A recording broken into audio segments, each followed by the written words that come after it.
इसमें तो आ रहा है।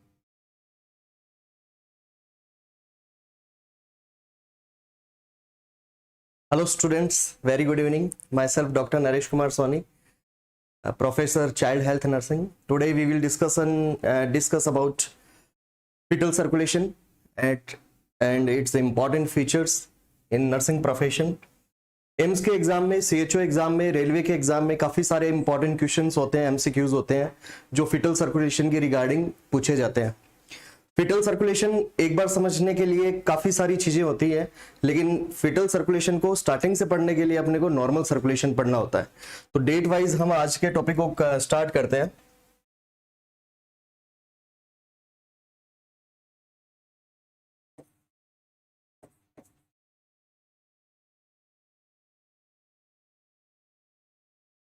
Foetal circulation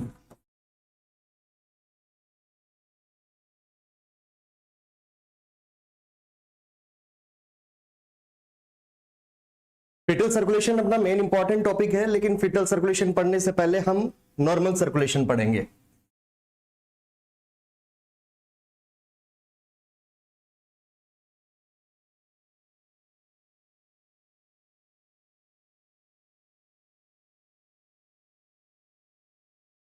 as we know, in BSc nursing first year anatomy के सब्जेक्ट में हमने बेसिक सर्कुलेशन पढ़ा था। बेसिक जो हार्ट का सर्कुलेशन होता है वो दो टॉपिक में डिवाइड होता है। एक तो पल्मोनरी सर्कुलेशन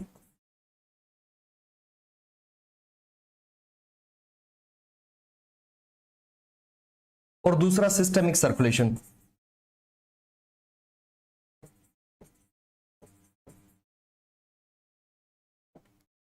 पल्मोनरी सर्कुलेशन वो सर्कुलेशन होता है जो हमारे हार्ट से लेकर दोनों लंग्स के बीच में होता है, that is called as pulmonary circulation. Systemic circulation वो सर्कुलेशन होता है जो हमारे हार्ट से रिलेटेड और हमारे different body parts plus body tissues oblique body cells के बीच में होता है। कई बार एमसीक्यूज इस हिसाब से आ जाता है, सिस्टेमिक सर्कुलेशन में हमारा कौन सा सर्कुलेशन किस किस के बीच में होता है, तो उसमें अलग अलग ऑप्शन आ जाते हैं। Body system and lungs, body system and brain, body system oblique cells. तो body system oblique cells, heart oblique cell और टिश्यूज।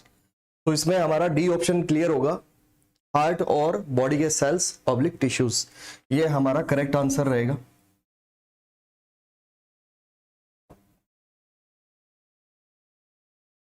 नॉर्मली हम नॉर्मल सर्कुलेशन पढ़ने के लिए हार्ट के डायग्राम्स के अकॉर्डिंग पढ़ते हैं। नॉर्मली एनाटॉमी फिजियोलॉजी के अकॉर्डिंग अगर अपन देखें तो इसमें 3 लेयर होती है। First is pericardium,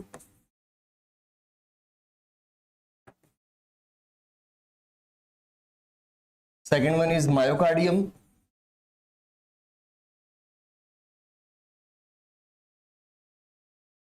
third one is endocardium.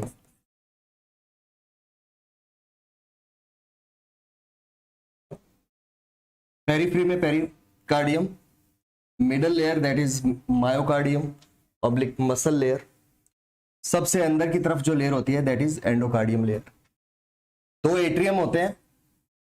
एक चीज हमेशा एमसीक्यूज के रिगार्डिंग, अगर हम जब भी किसी भी कंपटीशन एग्जाम में कोई भी क्वेश्चन सॉल्व करते हैं तो उसमें हमारा लेफ्ट और राइट कंफ्यूजन चलता है। ब्लैक बोर्ड के अकॉर्डिंग या हमारे सामने जो भी स्क्रीन होती है उसके अकॉर्डिंग उसका जो राइट होता है वो अपना लेफ्ट होता है। पेशेंट कंसर्न को अगर हम अपन ध्यान में रखते हुए अगर हम पढ़ेंगे तो ये चीज किसी भी डायमीटर किसी भी डायमेंशन के अकॉर्डिंग ये वाली जो भी ऑब्जेक्ट होगा, जो भी हम चीजें पढ़ेंगे that is always right side. This is not a topic issue but I am regarding for the remembrance.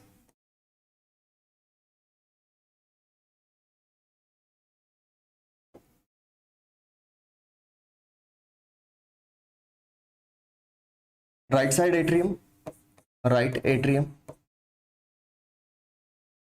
Right ventricle, left ventricle and left atrium. दोनों एट्रियम के बीच में जो एक मस्कुलर स्ट्रक्चर होती है that is a septum, intra atrial septum. इसको क्या बोलते हैं? Intra atrial septum. एमसीक्यूज के अकॉर्डिंग कई बार ये क्वेश्चन पूछा जाता है, इंट्रा एट्रियल सेप्टम हार्ट के कौन से चैम्बर्स के बीच में होता है? तो अपने को हमेशा ये याद रखना है कि ये इंट्रा एट्रियल सेप्टम जो होता है वो दोनों एट्रियम के बीच में ही होता है। एक फीटल सर्कुलेशन का एक क्वेश्चन और अराइज हो रहा है यहाँ पे कि फोरामेन ओवल हार्ट के किस कौन से चैम्बर में पाया जाता है? In which portion, in which anatomical position foramen ovale is placed? Foramen ovale जो होता है हमारा वो नॉर्मली फीटल सर्कुलेशन में दोनों एट्रियम के बीच में यहां पे इस जगह पे होता है, that is foramen Oval. Clear है? समझ आ रहा है सभी को? प्रीति कोशवाल, दिनेश चौधरी, सिर्फ लाइक नहीं करना, चीजों को समझना भी है, शेयर भी करना है।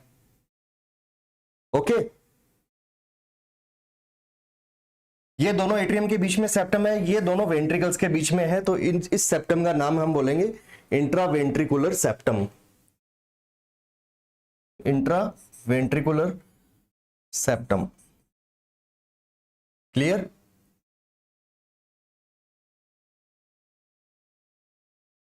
अब नॉर्मली जो सर्कुलेशन अगर हम देखें इस हिसाब से कि हम सर्कुलेशन में किस हिसाब से कौन सा सर्कुलेशन कहां से होता है, कौन से ऑर्गन से लेकर कौन से कहां तक जाता है, तो नॉर्मली हार्ट में जो सर्कुलेशन होता है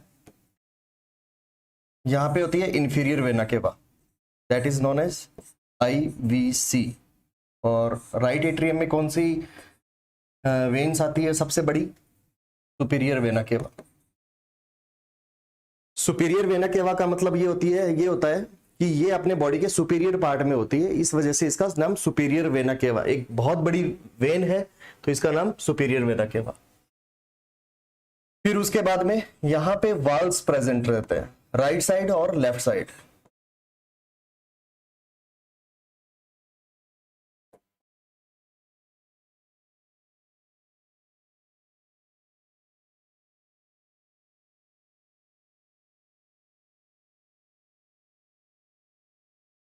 राइट साइड वाल और लेफ्ट साइड वाल, दोनों के बीच में ये सेप्टम आ जाता है। एसवीसी जो यहां पे खुलती है और आईवीसी, एसवीसी और IVC, inferior vena cava. Superior vena केवा, इंफीरियर वेना केवा दोनों ये पोस्टीरियर साइड में होती है।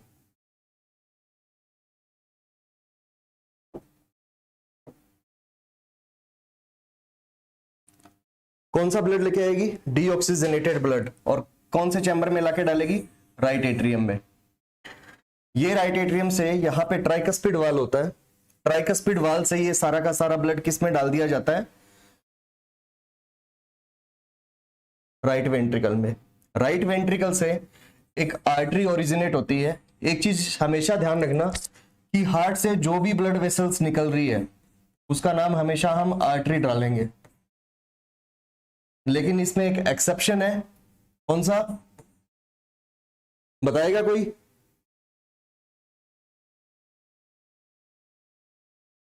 बताएगा कोई स्टूडेंट? कौन सा एक्सेप्शन है? That is pulmonary artery.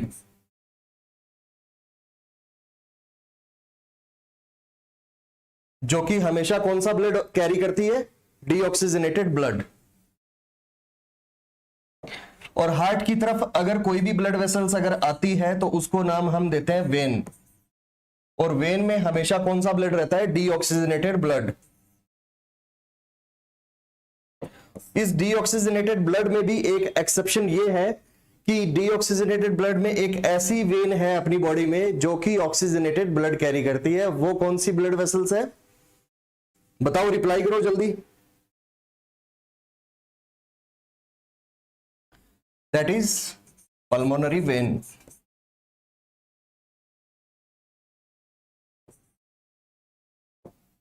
तो यहां से एक पल्मोनरी आर्टरी निकलेगी जो दोनों पार्ट्स में, लेफ्ट साइड और राइट साइड दोनों में, लंग्स की तरफ जाएगी। और यहां पे कौन सा ब्लड आया था?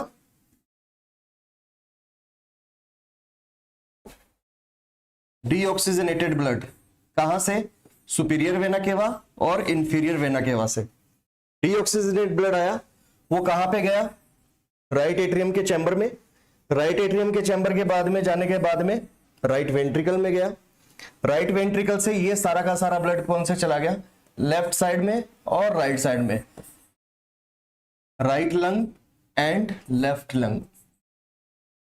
यहां से जाने के बाद में लंग्स में क्या होता है? एल्वियोलाई होती है।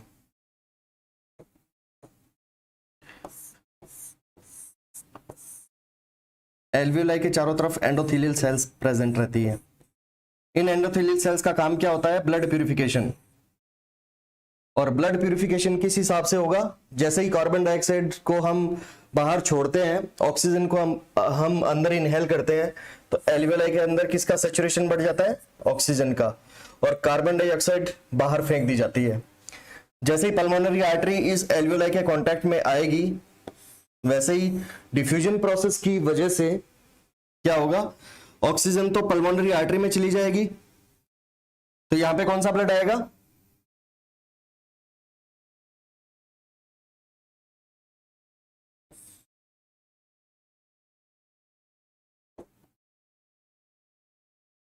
Deoxygenated blood. और डीऑक्सीजनेटेड ब्लड यहां तक आया। अब यहां से इसने ऑक्सीजन को रिसीव किया, तो ये ब्लड किस में कन्वर्ट हो जाएगा? ऑक्सीजनेटेड ब्लड में। यहां से जो ब्लड जाएगा वो ऑक्सीजनेटेड ब्लड जाएगा। और ये ऑक्सीजनेटेड ब्लड पल्मोनरी वेन से लेफ्ट एट्रियम में खुलेगा। लेफ्ट एट्रियम से खुलने के बाद में यहां पे बाइकस्पीड वाल होता है। बाइकस्पीड का मतलब ये होता है कि इस वॉल में दो कस्प होते हैं। एमसीक्यूज एम्स के अकॉर्डिंग ये पूछा जा सकता है कि ऐसा कौन सा वाल होता है जिसमें सिर्फ सिंगल दो वाल होते हैं, तो उसमें हमारा क्या आंसर रहेगा? बाइकस्पीड वाल।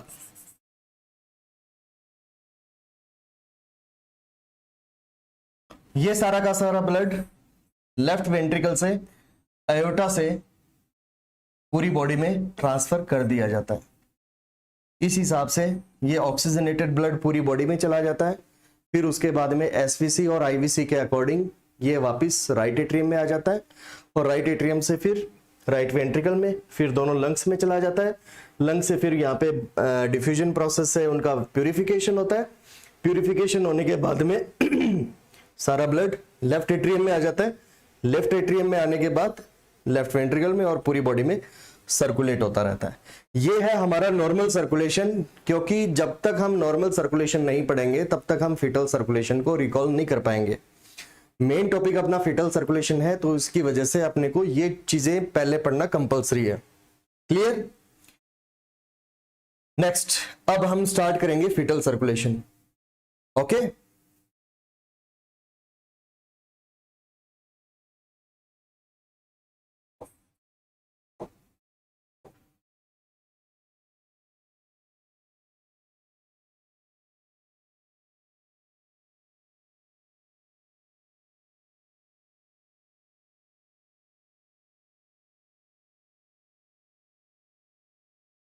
फीटल सर्कुलेशन और नॉर्मल सर्कुलेशन में कुछ डिफरेंस होता है। अगर हम यहां पे नॉर्मल सर्कुलेशन डालें और यहां पे हम फीटल सर्कुलेशन अगर डालें, तो इन दोनों सर्कुलेशन में कौन कौन सी चीजें हैं जो डिफरेंस करती है और जो वेरी करती है कि हमें किस हिसाब से क्या डिफरेंसेस लिखने होते हैं यहाँ पे। तो नॉर्मल सर्कुलेशन और फीटल सर्कुलेशन में कुछ चीजें ऐसी होती है जो इसको डिफरेंशिएट करती है। सबसे पहले डक्टस आर्टेरियोसस, डक्टस वेनोसस।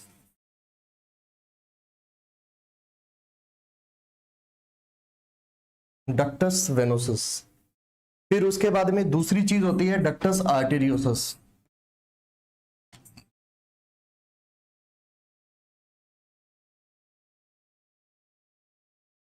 सारी चीजें, सारे के टर्म्स धीरे धीरे पढ़ाए जाएंगे तुम लोगों को कि किस हिसाब से डक्टस वेनोसस होता है, किस हिसाब से वो काम करता है, किस हिसाब से डक्टस आर्टेरियोसस होता है वो काम करता है। थर्ड थिंग इसमें आती है foramen Oval.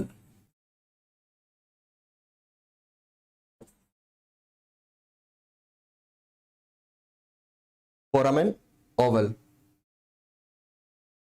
Next umbilical when.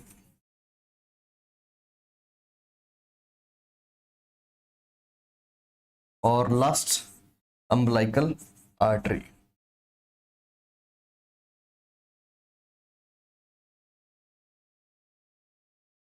ये 5 चीजें हैं फीटल सर्कुलेशन की जो नॉर्मल सर्कुलेशन से डिफरेंशिएट करती है। हम ये कह सकते हैं कि ये 5 चीजें बाईपास चैनल बनाती है जो कि नॉर्मल सर्कुलेशन में नहीं होता। क्लियर है सभी को? समझ में आ रहा है सभी को? कमेंट करके बताओ।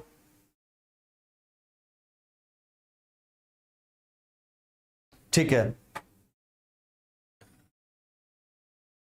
अब नॉर्मल एनाटॉमी पढ़े या नहीं पढ़े बताओ स्टूडेंट्स। जो भी देख रहा है, गजेंद्र सिंह, प्रीति कौशवाल।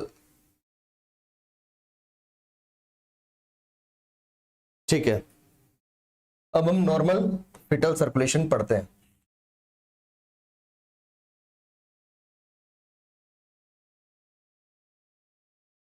ये क्या है?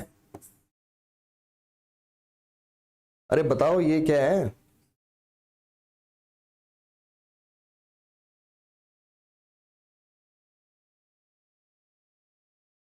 अरे सुनाई दे रहा है क्या सभी को? ये क्या है? क्या लिखा है मैंने? ये है यूट्रस जो फीमेल्स में होता है। यूट्रस। यहां पे ये है प्लेसेंटा। क्या है? प्लेसेंटा। और प्लेसेंटा से क्या निकला है? Umbilical cord. अम्बिलिकल कॉर्ड में कितनी ब्लड वेसल्स होती हैं? कमेंट करो जल्दी। अम्बिलिकल कॉर्ड में कितनी ब्लड वेसल्स होती है?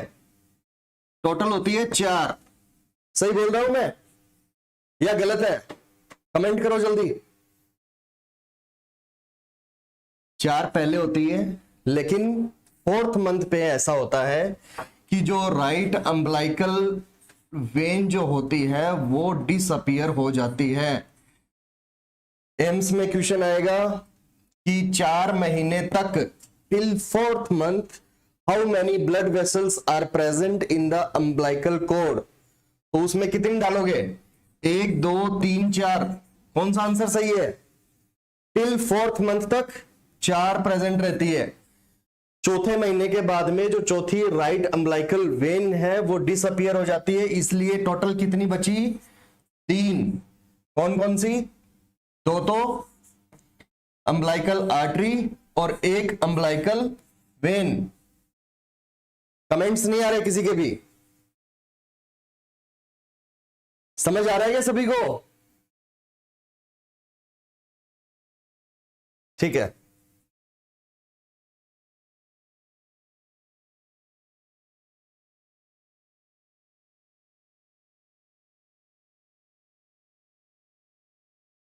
ये प्लेसेंटा है और प्लेसेंटा आगे जाके इस प्लेसेंटा को हम थोड़ा सा मैक्सिमाइज कर देते हैं। ये थोड़ा सा शॉर्ट डायग्राम सा लग रहा है।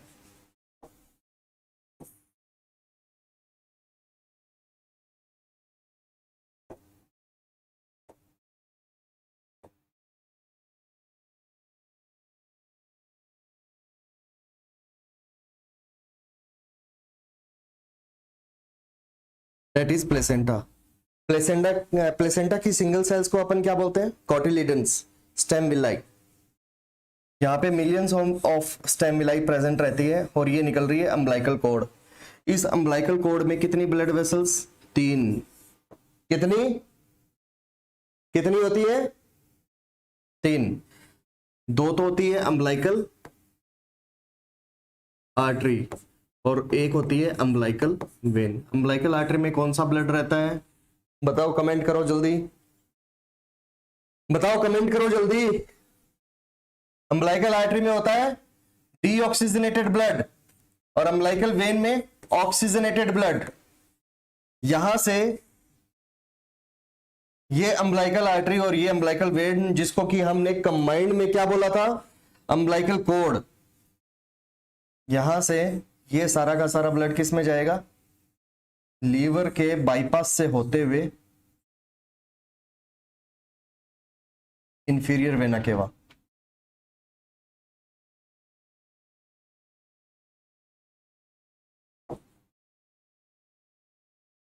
लीवर के बाईपास से कहां जाएगा, इंफीरियर वेना केवा में, और लीवर को क्या करेगा, बाईपास।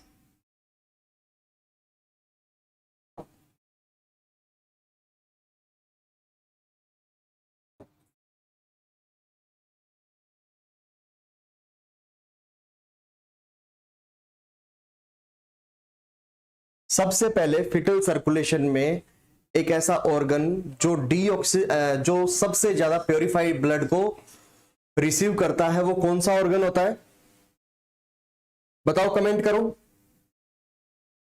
सारे स्टूडेंट कमेंट करो। फिटल सर्कुलेशन में प्लेसेंटा से जो ब्लड, प्योरीफाइड ब्लड आता है, इसमें ऑक्सीजन का सेचुरेशन होता है 80%।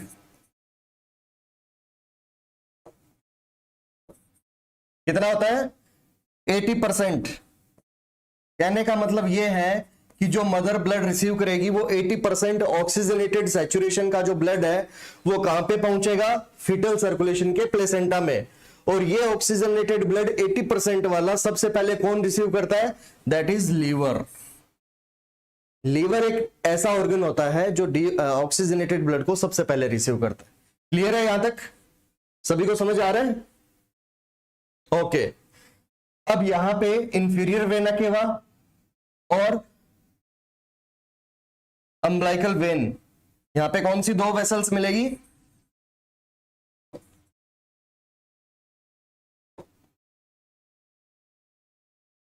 इंफीरियर वेना केवा प्लस अम्बिलिकल वेन, ये दोनों मिलके क्या बनाएगी, डक्टस वेनोसस। क्या बनाएगी, डक्टस वेनोसस। समझ आ रहा है सभी को? डक्टस वेनोसस यहां पे बन गया। जो मैंने 5 चीजें तुम लोगों को फिटल सर्कुलेशन में डिफरेंशिएट करने वाली जो चीजें थी, 5 चीजें बताई थी, उसमें से एक जो टर्म था वो था डक्टस वेनोसस। और डक्टस वेनोसस कहां बना, डक्टस वेनोसस अम्बिलिकल वेन और इंफीरियर वेना केवा के दोनों के कॉन्जुगेशन से बना यहां पे। चलो ठीक है जी। अब उसके बाद में राइट एट्रियम आ गया। राइट एट्रियम में से आने के बाद में यहां पे एक ड्यूरिंग प्रेगनेंसी, ड्यूरिंग ये एम्ब्रियोलॉजी, यहां पे एक एनाटॉमी होती है, उसको हम बोलते हैं फोरामेन ओवल। क्या बोलते हैं, फोरामेन ओवल। ये वाली ओपनिंग होती है फोरामेन ओवल की। बिफोर बर्थ क्या होता है, बिफोर बर्थ जो ब्लड प्यूरिफाई करने वाला ऑर्गन होता है वो कौन सा होता है, बताओ, कमेंट करो। बिफोर बर्थ जो ब्लड प्यूरिफाई करता है वो कौन सा ऑर्गन होता है, लंग्स होता है या नहीं होता? लंग्स काम करते हैं क्या फिटल सर्कुलेशन में? नहीं करते। तो यहां पे ब्लड प्यूरिफायर कौन रहेगा, प्लेसेंटा। क्लियर है? एमसीक्यूज में इस हिसाब से पूछा जाएगा, during the fetal circulation whenever the fetus is during embryological time period, which organ is responsible for the blood purification? तो उसमें हम क्या डालेंगे, प्लेसेंटा।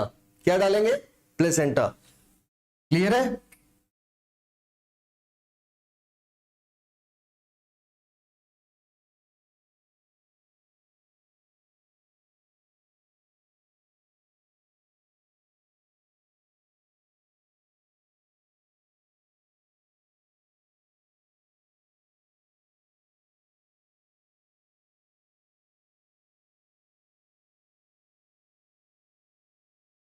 Okay, very good. 48% बच्चों ने जवाब दिया है प्लेसेंटा। वेरी गुड, बहुत अच्छी बात है। एंड फॉलो कर दूं? Very good. अब यहां पे 2/3% टोटल, अगर हम 4% की अगर हम बात करें, टोटल अगर हम 100% की अगर हम बात करें, तो 100% में से 1/3 जो ब्लड होता है, इस कहने का मतलब 75% जो ब्लड होता है वो अभी कौन सा ब्लड आ रहा है? ऑक्सीजनेटेड। इसने लीवर को बाईपास किया, लीवर को ऑक्सीजनेटेड ब्लड दिया, ऑक्सीजनेटेड ब्लड देने के बाद में राइट एट्रियम में जाने के बाद में ये राइट एट्रियम में पहुंच गया। यहां पे ट्राइकस्पिड वाल है, ठीक है। यहां पे कौन सा वाल है? पल्मोनरी वाल, ठीक है। राइट एट्रियम में जाने के बाद में ये सारा का सारा 3/4 जो ब्लड रहेगा वो कौन से चैम्बर में चला जाएगा? लेफ्ट एट्रियम में। अरे कौन से ब्लड में जाए, कौन से चैम्बर में जाएगा? राइट, लेफ्ट एट्रियम में। लेफ्ट एट्रियम में जाएगा तो पीछे कितना बचा है इसमें? 1/4। ये 1/4 जो ब्लड है वो ब्लड 3/4 तो इधर से इधर चला गया। कौन सी ओपनिंग से? ये है ये ओपनिंग, और इस ओपनिंग को हमने दूसरा क्या नाम दिया? ये फर्स्ट है और ये है foramen Oval.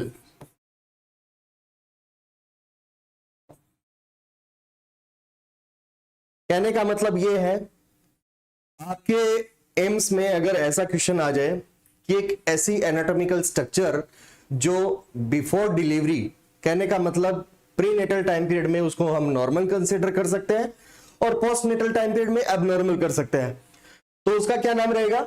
Foramen Oval. Foramen Oval का एक फंक्शन ये होता है कि ये राइट एट्रियम वाले ब्लड को लेफ्ट एट्रियम में जाने के लिए अलाउ करता है। समझ आ गया सभी को?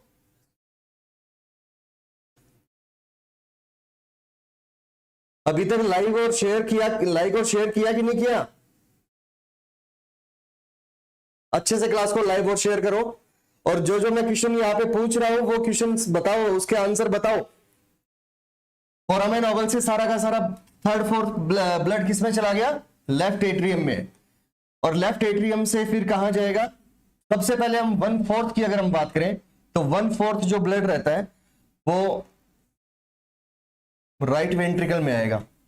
और राइट वेंट्रिकल में कैसे आएगा? यहां पे ट्राइकस्पिड वाल है, ट्राइकस्पिड वाल से यहां से पल्मोनरी आर्टरी से सारा ब्लड कहां पे चला जाएगा? दोनों लंग्स में। कहां जाएगा?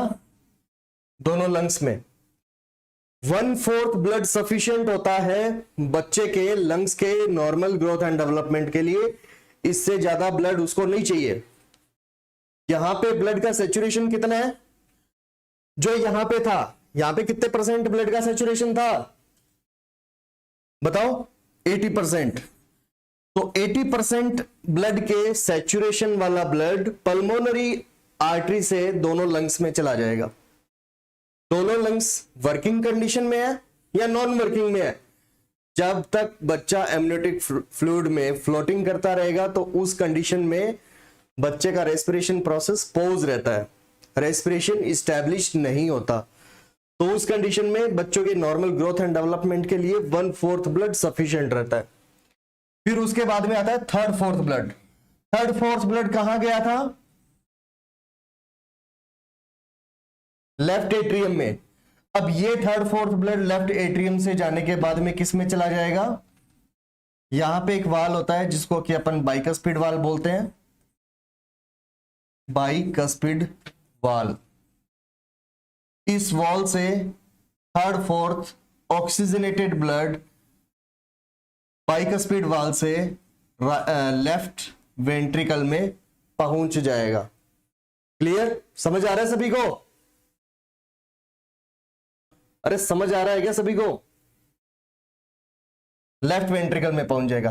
अब लेफ्ट वेंट्रिकल से ऊपर की तरफ क्या निकलेगा? यहां पे लेफ्ट वेंट्रिकल से क्या निकलेगा? बताओ। इसको क्या बोलते हैं? अयोटा।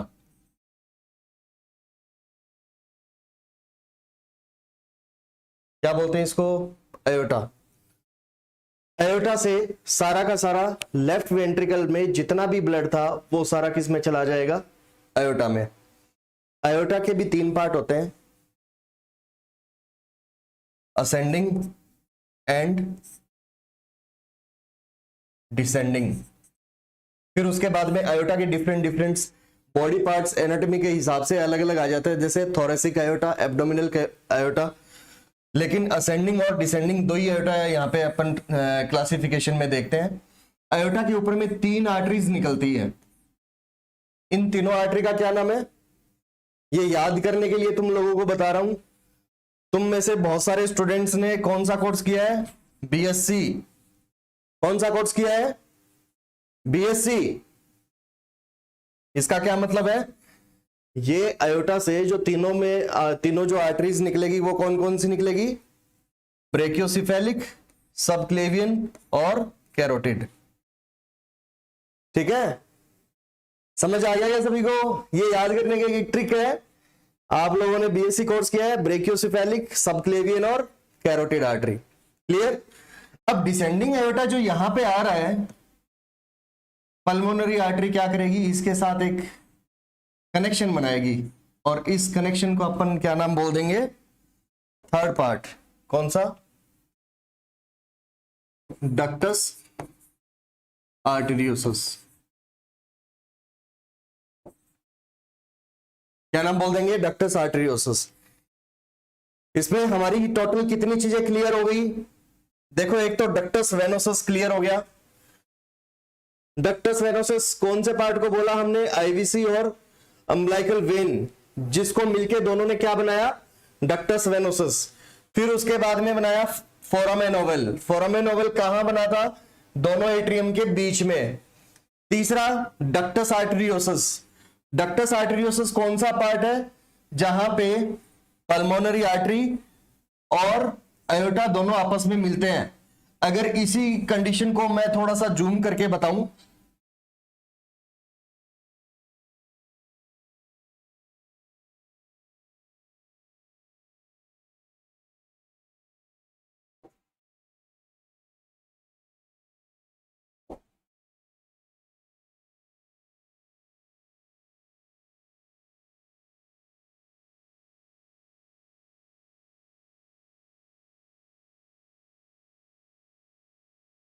ये किसका पार्ट है, पल्मोनरी आर्टरी का, और ये किसका पार्ट है, आयोटा का। तो यहां पे ये वाला जो कनेक्शन रहता है, ये वाला, that is known as ductus arteriosus. तो 3 चीजें यहां पे होगी। 2 चीजें और अपनी बची हुई है, कौन कौन सी, एक तो अम्बिलिकल वेन और दूसरा फोर्थ और लास्ट में fifth umbilical artery. Umbilical when कितनी होती है, कई स्टूडेंट्स के ये कंफ्यूजन रहता है, सर अम्बिलिकल आर्टरी 2 होती है या 1 होती है। एग्जाम टाइम में एमसीक्यूज में याद करते करते पढ़ गए, रात को सो गए, सुबह पेपर देने गए तो भूल गए अम्बिलिकल वेन 1 होती है या 2 होती है। अम्बिलिकल आर्टरी 1 होती है, 2 होती है। तो एक चीज ये ध्यान में रखो कि आर्टरी में लेटर ज्यादा होते हैं या कम होते हैं, ARTERY आर्टरी में ज्यादा होते हैं और वेन में कितने होते हैं, कम। तो वेन में कम कम क्या मतलब है, 1, और इसमें कितने हो गए, 2। छोटी छोटी चीजें हैं लेकिन ये आपका सिलेक्शन करवाएगी। कई बार एबनॉर्मल चीजें पढ़ते पढ़ते हम नॉर्मल वाली चीजें भूल जाते हैं। तो इस कंडीशन में अपने को भूलना नहीं है कि हमें क्या पढ़ना है क्या नहीं पढ़ना। समझ गए सारे के सारे स्टूडेंट।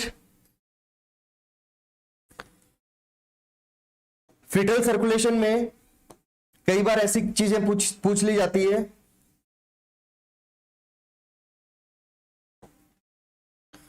फीटल सर्कुलेशन में प्लेसेंटा का फंक्शन पूछ लिया जाता है, प्लेसेंटा के बारे में पूछ लिया जाता है। जैसे प्लेसेंटा का वेट पूछ लिया जाता है, तो कितना वेट होता है, कमेंट करके बताओ जल्दी, कितना वेट होता है प्लेसेंटा का। प्लेसेंटा का वेट होता है लगभग 500 ग्राम। एक चीज और होती है, जितना प्लेसेंटा का वेट है उतना ही उसमें ब्लड वॉल्यूम रहेगा। कितना रहेगा, कितना रहेगा बताओ, 500 ml के आसपास लगभग। कुछ चीजें कोरिलेट करके पढ़ा करो जिसकी वजह से तुम लोगों को ज्यादा चीजें याद नहीं रखनी पड़े। 500 ग्राम वजन है और अप्रोक्सीमेटली 500 ml इसमें ब्लड वॉल्यूम रहता है। क्लियर है? प्लेसेंटा में ऑक्सीजन सैचुरेशन कितना होता है? 80%। 80% ऑक्सीजन सैचुरेशन प्लेसेंटा के अंदर रहता है। कई बार एमसीक्यू जैसे आ जाता है, कई बार क्वेश्चन सवाल पूछ लिया जाता है कि जब प्लेसेंटा मदर के यूट्रस से टच होती है तो उसमें ब्लड का सैचुरेशन लेवल कितना है, तो उसमें हमें क्या आंसर लिखना पड़ेगा? 80%। क्लियर है? सभी को समझ आ गया?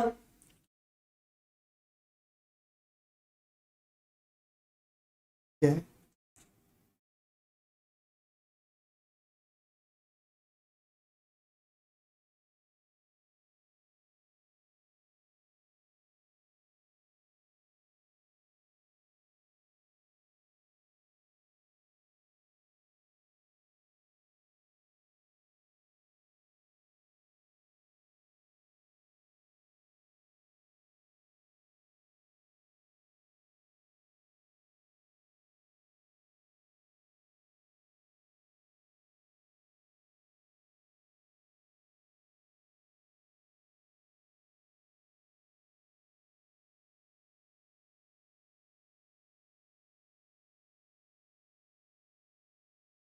समझ आ गया क्या? कई बार मैंने जो अभी रिपीट किया था, क्वेश्चन ये आ जाता है कि 80% सैचुरेशन प्लेसेंटा में कब मिलता है, तो हम उसमें क्या आंसर देंगे? जब प्लेसेंटा मदर के टच यूट्रस के अंदर कांटेक्ट में रहता है, तब उस कंडीशन में उसका सैचुरेशन कितना होता है? 80%। समझ आ गया सभी को? समझ में आ गया क्या? फीटल सर्कुलेशन एक बार वापस रिवाइज करना पड़ेगा क्या, या आगे चले? तुम्हारे कमेंट के अकॉर्डिंग, तुम्हारे स्टेटमेंट के अकॉर्डिंग चला जाएगा। बताओ, फीटल सर्कुलेशन समझ आया क्या? मैं एक बार वापस से रिवाइज कर देता हूं बड़ा शॉर्ट में।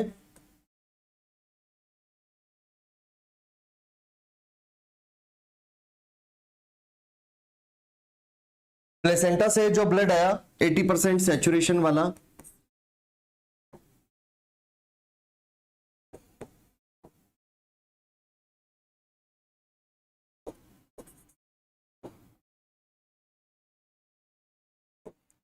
विजिबल हो जाएगा?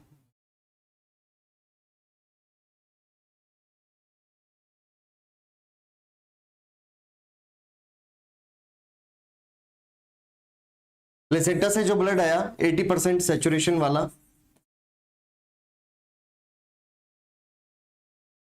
इस ब्लड ने सबसे पहले किसको बाईपास किया? लीवर को। लीवर को बाईपास करने के बाद में यहां पे उसने क्या बनाया?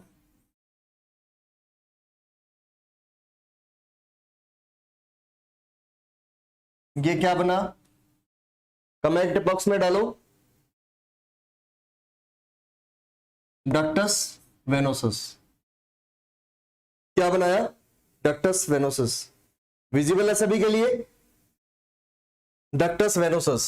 ये ब्लड ऊपर की तरफ जैसे जैसे जाएगा तो यहां पे ये क्या बन गया? आईवीसी, इंफीरियर वेना केवा।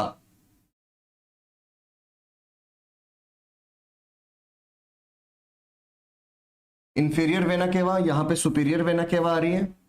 दोनों का ब्लड आपस में यहां पे मिक्स होएगा। कौन से चैम्बर में आके मिलेगा? राइट एट्रियम में। कहां मिलेगा?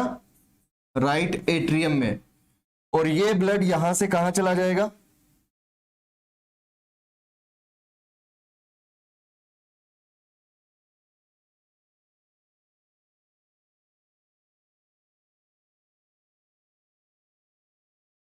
देखो, ऐसा एक इंट्राएट्रियल सेप्टम होता है जिसको कि हम बोलते हैं foramen Oval. Before delivery foramen ovale जो होता है that is a normal structure. लेकिन जैसे जैसे डिलीवरी के बाद में अगर फोरामेन ओवल अगर पेटेंट रह जाता है, एज इट इज रह जाता है, तो उसको अपन क्या बोलते हैं? दिल में छेद। समझ गए क्या सारे ऐसे?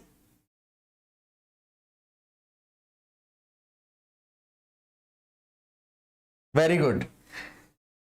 Right atrium plus left atrium is equal to foramen ovale. Chetan Kumar, very good, very good. English song, Jasmine Shesharia, okay, very good. Foramen ovale से थर्ड फोर्थ जो ब्लड होता है वो कौन से चैम्बर में चला जाएगा? लेफ्ट एट्रियम में. अब यहां पे हम दो पार्ट में बात करेंगे. यहां पे हम सबसे पहले तो 1/4 और यहां से 1/3 की बात करेंगे. 1/4 जो ब्लड होता है वो राइट ट्राइकस्पिड वाल से कहां में किस में आ जाता है? राइट वेंट्रिकल में. राइट वेंट्रिकल से ये सारा ब्लड किस में चला जाएगा? पल्मोनरी वाल से होते हुए दोनों लंग्स में चला जाएगा. लंग्स में गैस एक्सचेंज होता है या नहीं होता? लंग्स में गैस एक्सचेंज होता है क्या? नहीं होता. Very good. गैस एक्सचेंज कहां पे होता है? यहां पे. क्यों? क्योंकि यहां पे जो आर्टरी और वेन है, umbilical when plus umbilical artery, ये ही गैस एक्सचेंज करती है प्लेसेंटा का. यहां से मदर के ब्लड से ये यही गैस एक्सचेंज करती है. क्लियर है? अब यहां पे 1/4 जो ब्लड था वो यहां पे लंग्स में चला गया. ये ब्लड लंग्स के ग्रोथ एंड डेवलपमेंट के लिए काम आएगा. Growth and development. क्लियर? 1/3 जो ब्लड है वो किस में काम आएगा? वो फोरामेन ओवल से यहां से लेफ्ट एट्रियम में आ जाएगा. और लेफ्ट एट्रियम में आने के बाद में बाइकस्पिड वाल से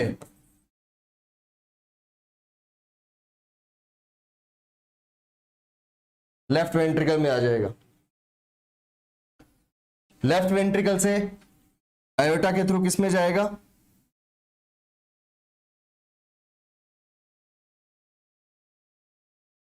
आयोटा. पूरी बॉडी में सर्कुलेट हो जाएगा.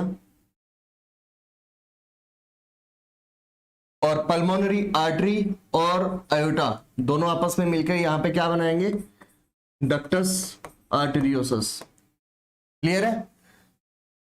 ऐसी कौन सी स्ट्रक्चर है जो दो आर्टरीज मिलके बनाती है, उसको हमने क्या नाम दिया? Ductus arteriosus. ऐसी कौन सी दो वेन है जो आपस में मिलकर डक्टस वेनोसस बनाती है? तो एक तो अम्बलाइकल आर्टरी और दूसरा आईवीसी, इंफीरियर वेना केवा. तीसरी चीज फोरामेन ओवल जो दोनों एट्रियम के बीच में होता है. चौथी चीज अम्बलाइकल आर्टरी दो होती है जो डीऑक्सीजनेटेड ब्लड कैरी करती है. ये डीऑक्सीजनेटेड ब्लड कहां से कैरी करेगी? ये रेड ब्लड जो आता आता आता आता ये डिफरेंट टिश्यूज में, सेल्स में काम आ जाता है. इनको हम बोलते हैं राइट इलाइक आर्टरी और लेफ्ट इलाइक आर्टरी. दो आर्टरीज बनती है. फिर उसके बाद में इनका दूसरा नाम होता है हाइपोगैस्ट्रिक आर्टरी.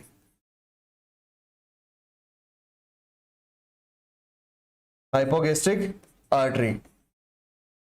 और यही आर्टरी दोनों आपस में जाके यहां से मालगाड़ी चली और मालगाड़ी ने माल दिया. माल कौन सा दिया? Oxygen saturation. ऑक्सीजन सैचुरेशन किसको दिया? सेल टिश्यूज को दिया. सेल टिश्यूज बांटते बांटते बांटते बांटते में पूरा भरा हुआ कार्टून इसको दे दिया ऑक्सीजन का. और यहां पे खाली कार्टून वापस ले लिया. खाली कार्टून किसका लिया? Deoxygenated blood. तो इसमें किसकी अमाउंट बढ़ जाएगी? किसकी कंसंट्रेशन बढ़ जाएगी? CO2 की. और CO2 की कंसंट्रेशन बढ़ने के साथ साथ हमने इस ब्लड को क्या नाम दिया? Deoxygenated blood.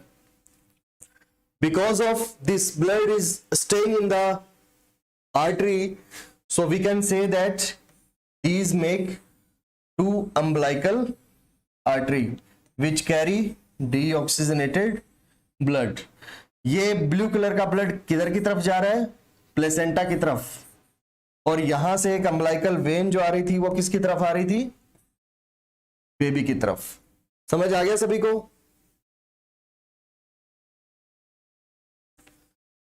अब उसके बाद में मैं आप लोगों को कई एक दो तीन चीजें बताता हूं जो एग्जाम में आ जाती है लगभग. डक्टस वेनोसस कहां बना था? यहां पे बना था.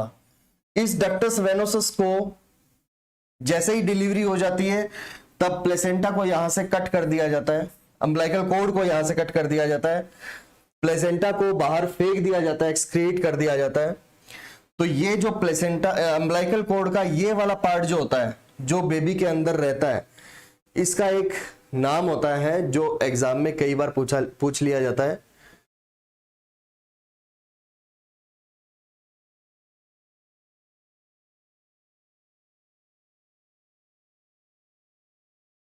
Ligamentum terrace.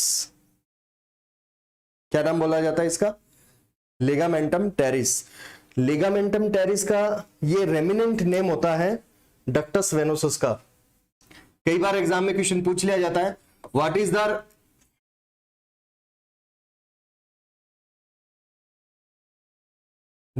The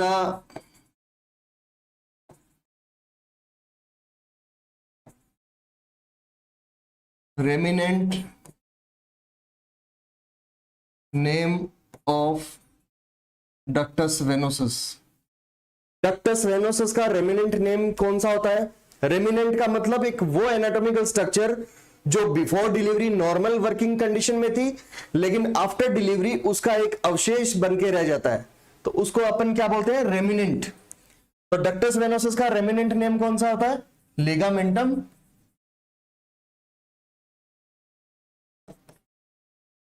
terrace.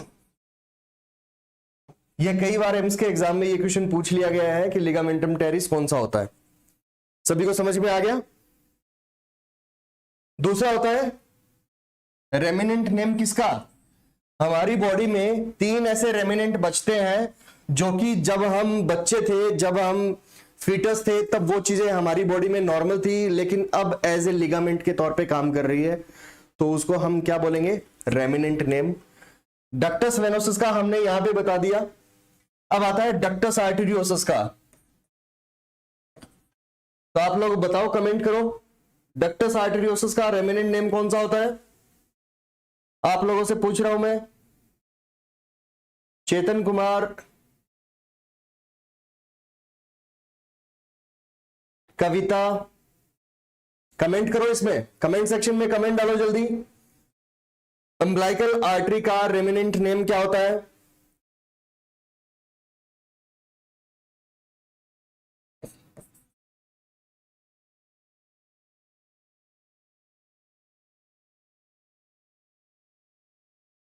Ductus arteriosus का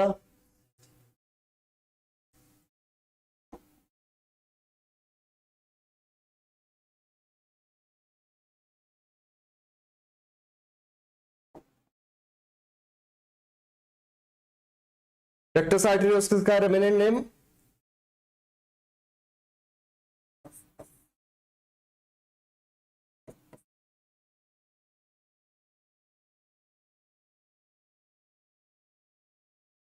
that is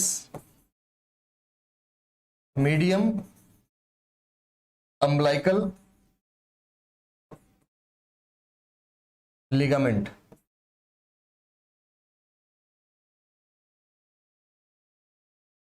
medium umbilical ligament, that is the remnant name of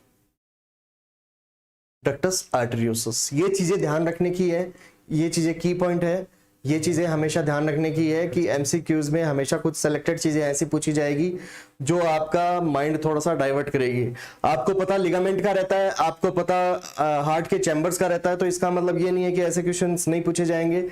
ऐसे क्वेश्चंस पे वो ज्यादा फोकस करते हैं, तो आप लोगों को हमेशा इस हिसाब से इन क्वेश्चंस पे ज्यादा फोकस करना है। अब एक चीज और बताई थी मैंने तुम लोगों को कि तीसरी चीज जो कि हमने फिटल सर्कुलेशन में पढ़ी थी वो कौन सी थी? Foramen Oval.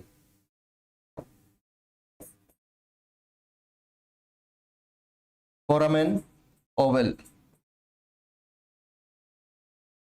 डक्टस वेनोसस कहां था? ऊपर, यहां पे इंफीरियर वेना केवा और अम्बिलाइकल वेन के बीच में ये जो लिगामेंट बचता है, इस लिगामेंट को हमने लिगामेंटम टेरिस नाम दिया। डक्टस आर्टेरियोसस यहां पे जो पल्मोनरी आर्टरी जा रही थी दोनों लंग्स में, प्लस यहां से जो अयोटा निकल रहा था उसके बीच में ये वाला पोर्शन था, डक्टस आर्टेरियोसस का वो जो लिगामेंट बचता है that is medium umbilical ligament, उसका नाम दिया हमने। फोरामेन ओवल कहां था? दोनों एट्रियम के बीच में। इस एट्रियम के बीच में फोरामेन ओवल जो एक नॉर्मल स्ट्रक्चर थी, बाद में ये लिगामेंट के तौर पे काम करती है, तो उस कंडीशन को अपन क्या बोलते हैं? रेमिनेंट नेम क्या होता है इसका? Fossa ovalis.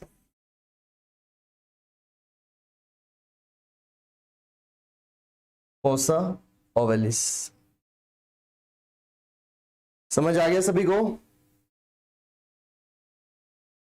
समझ आ गया क्या? तो ये की पॉइंट्स हैं। और हमारी बॉडी में फीटल सर्कुलेशन में सबसे ज्यादा ऑक्सीजन सैचुरेशन कौन से ऑर्गन को मिलती है? That is liver.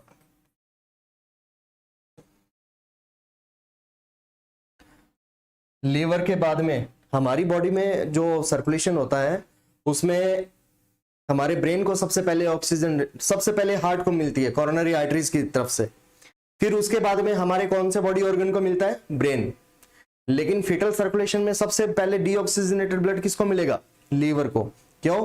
क्योंकि जो अम्बिलिकल आर्टरी आ रही है वो ऑक्सीजनेटेड ब्लड लेके आ रही है और वो लीवर को बाईपास करते हुए सबसे पहले लीवर को अपना बोनस अंक देगी, और या हम कह सकते हैं इसको ऑक्सीजनेटेड ब्लड देगी। Oxygenated blood. तो मैं सभी से ये उम्मीद करता हूं कि फीटल सर्कुलेशन और फीटल सर्कुलेशन के साथ साथ कुछ इंपॉर्टेंट एमसीक्यूज आप लोगों के समझ में आ गए होंगे। अगर किसी का कोई क्वेश्चन है तो बताओ।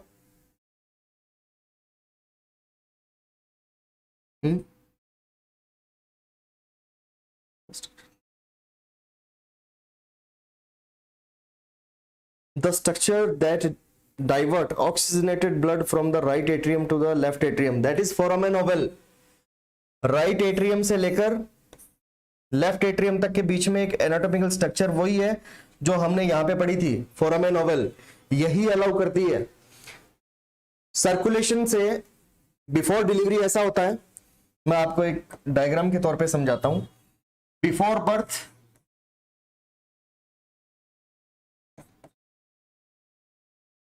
और आफ्टर बर्थ।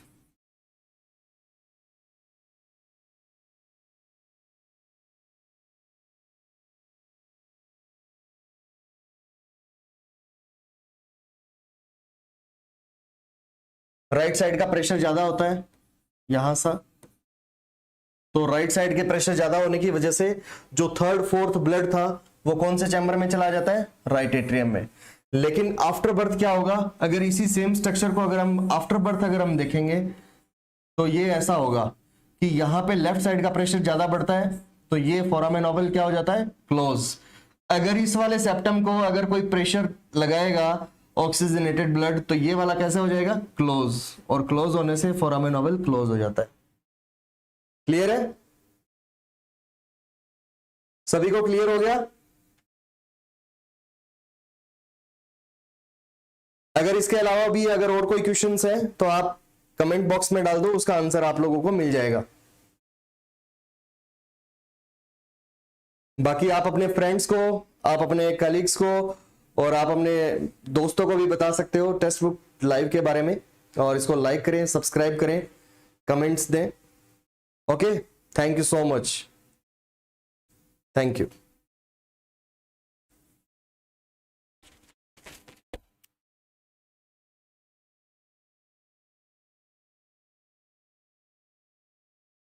हेलो दोस्तों, और कैसा रहा भाई आपका क्लास?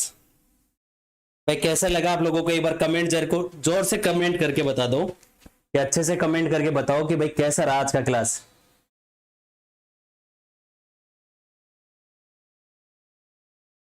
बिल्कुल, चेतन, कविता, विकास, भाई कैसा रहा क्लास? आपको कैसा लगा क्लास?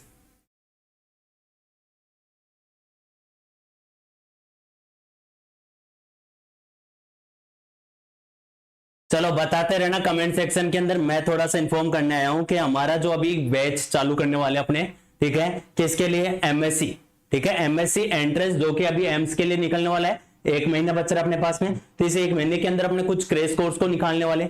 इस क्रेश कोर्स के अंदर क्या करने वाले अपने, कि कुछ एमसीक्यूज, ठीक है, मेनली अपने रिसर्च मैनेजमेंट, ठीक है, और कुछ ऐसे सब्जेक्ट जो हमारे वीक रहते हैं, हम बार बार नहीं रिपीट कर पाते, एमएसएन फंडा, ओबीजी, पीडिया, ऐसे सब्जेक्ट होते हैं जो थोड़ा बहुत रिपीट होता रहता है, लेकिन रिसर्च मैनेजमेंट ऐसा रहा, ठीक है, साइकेट्रिक रहा, ठीक है, ये जो सब्जेक्ट होते हैं ज्यादा अपने टच में नहीं रहते, रेगुलर टच में नहीं रहते, तो हम फोकस इन्हीं पे करेंगे। और क्या होता है, अपने एम्स जो एमएससी का एग्जाम लगता है वो इन्हीं सब्जेक्ट से क्वेश्चन ज्यादा उठाता है, ठीक है। तो भाई इसी के रिगार्डिंग अपने कुछ क्रैश कोर्स का क्या करने वाले, लॉन्च करने वाले हैं। बस तुम इतना सा करो, क्लास को जिसे शेयर कर दो अपने दोस्तों के साथ में, जितने अच्छे से आप शेयर कर पाओगे उतने अच्छे से मेरे को मोटिवेशन, सर अभी आए थे उनको मोटिवेट रहेगा, ठीक है, और ये मोटिवेशन तुम्हें आना चाहिए, और तुम यदि मोटिवेट रहते हो तो हम तो ऑलरेडी मोटिवेट रहेंगे, ठीक है। तो भाई क्लास को अच्छे से जरूर शेयर करना, ठीक है। तो मिलते हैं नेक्स्ट क्लास में, तब तक के लिए ऑल द बेस्ट, ठीक है, गुड लक।